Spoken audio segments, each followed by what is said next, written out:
Please like it. Mark Crumpler. Mark, yay!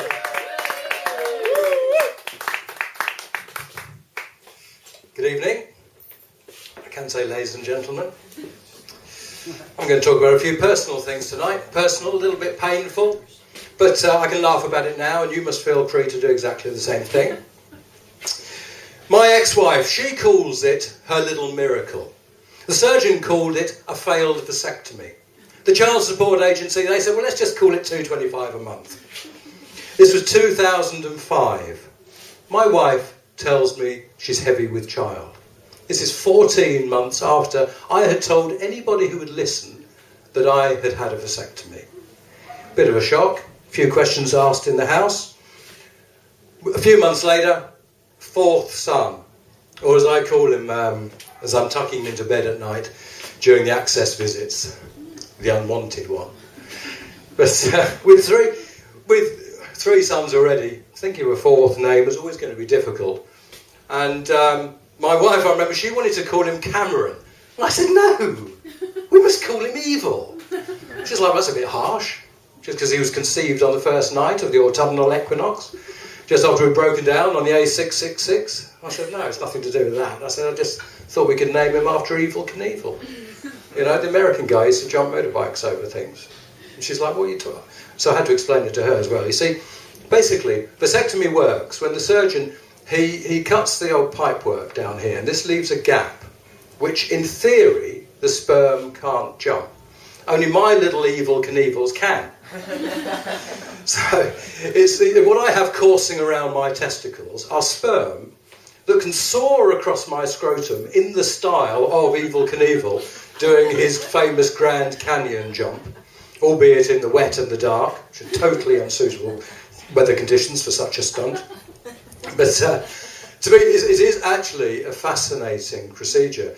The surgeon, he separates the vas deferens tubes, which might sound like the Munich transport system, but actually it's the direct route that the spermatozoa take from the testes to the seminal vessel, unless the sperm is predestined to be a minicab driver, in which case it goes via the appendix after a time-saving little diversion through your kidney or something like that. Anyway, once these tubes are cut, they have to be tied off. I don't know what the surgeon uses. I would have thought maybe a sheep shank or a half hitch, or in my case a slip knot. But what I do know for sure is that the headline, "Baby follows vasectomy," is something of a social hand grenade. People treated us very differently after that. I'd meet people in the street, they didn't know how to react. It's like, oh, hi John, how you doing? Have you heard the news? Chloe, she's 11 weeks pregnant. Really, Mark? Well, that's absolutely fantastic. But hang on a minute, hadn't you had the old cut and shut? I thought, well, I mean, for 11 weeks you say? I mean, well, that'll put conception around, 22nd of August? Well, I tell you, Mark, I mean, I was in New York for 10 days. I mean, it's not, please, have you spoken to Chris? You know, well, I don't need to speak to anyone. I'm not accusing anyone. I'm just putting it out there. But people did avoid us. I saw Chris in the street. He clearly saw me. Just dives into the nearest shop, which happened to be Venus Hair and Beauty, I remember. And I'm thinking, oh, never had Chris down as a bikini wax and vajazzle sort of guy. But obviously, that's what he is. So, when we came to name him, I wanted something that would reflect, well, should I say, the mystery of his conception. My wife was adamant that "Who's Your Daddy" is not a real name. I said, well, it could be. I said, you just say it fast enough. Who's your daddy? Who's your daddy? Who's your daddy? Sounds a little bit Arabic, doesn't it? But I thought, I mean, did people said to me, well, did you really think that he may not be your son? And I'm like, well, there were moments of doubt, of course there were. I remember the classic time when you're waiting for your son to look up to you and say, Dad. And what mine actually said was Baba, which is the Arabic equivalent of Dad. A little bit, I could cope with that. When he started learning the Quran by memory, I'm a bit like, where's all that coming from? But, bear with me.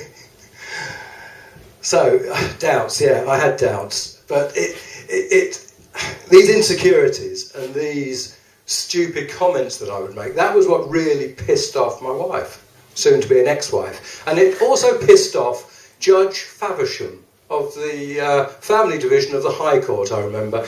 And apparently the answer to his question, Mr. Crumpler, do you understand the concept of contempt of court?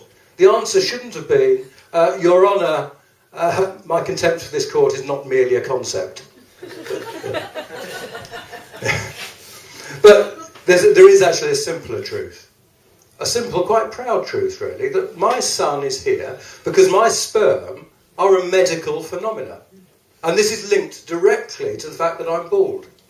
It is scientifically proven that baldness is a sign of massive virility. Now, for some reason, it's only 48% of women that believe this, 53% of men, 100% of slapheads. But I stick with it. My ex-wife, she was a nurse, still is a nurse, and she actually asked the surgeon if she could assist with the operation. And I'm like, she's cut off conversation, she's cut off sex. For fuck's sake, don't let her loose with a scalpel. I thought the sex after this would just be unbelievable. And it was, given the blue line on the pregnancy test kit. But a lot of people said, and you're probably thinking, well, why don't you just have a DNA test? It's the way to go, just DNA test it. And I said to them, I said to my best friends, Mr. and Mrs. Cynical, do I look like the sort of guy that a woman would cheat on? I think not. DNA. Yeah, DNA. Deoxyribonucleic acid. Or in my case, damn, nuts active. But, I suppose I'm going to leave you with a couple of thoughts. I'm actually quite proud of the little fellas down here. And I think, after all they've been through, that they deserve all the attention and all the plaudits they can get. If I had my way, they'd be appearing on the Jeremy Kyle show. So if anyone can think of a way of getting them into Jeremy's studio and onto one of his chairs without upsetting the viewing public or ITV's contract cleaner, then let me know. And there is a final thought, and this is a serious thought for ladies out there. You may meet a guy, and you'll say to him one night, perhaps, darling, do you have a condom? And he can say, in all honesty, but baby, I've had a vasectomy. Your next question needs to be, but was your surgeon Dr. Jeremy Bansula of the Clearwood Clinic in Grassburn, Buckinghamshire? Thank you very much.